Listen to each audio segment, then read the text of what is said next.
நீதிமொழிகள் அதிகாரம் 13.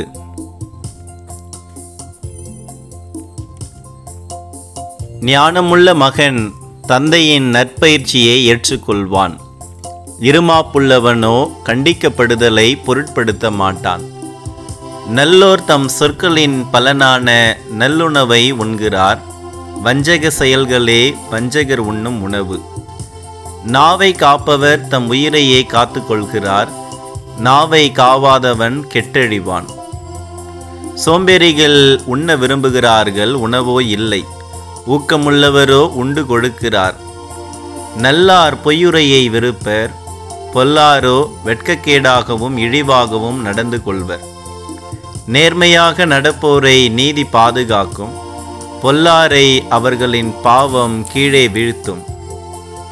ஒன்றுமில்லாதிருந்தும் செல்வர் போல நடிப்போரும் உண்டு. மிகுந்த செல்வம் இருந்தும் ஏழைகள் போல நடிப்போரும் உண்டு. அச்சுறுத்தப்படும் போது செல்வர் தம் பொருளை தந்து தம் உயிரை மீட்டுக் கொள்வர்.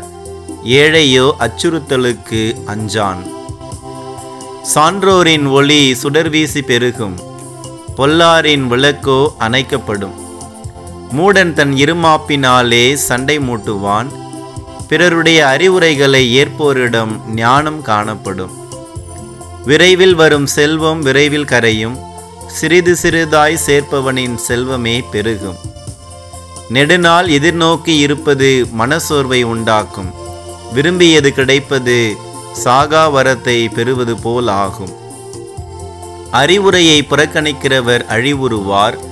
போதிக்கிறவரின் சொல்லை மதிக்கிறவர் பயனடைவார். ஞானமுள்ளவரது அறிவுரை வாழ்வளிக்கும் ஊற்றாகும்.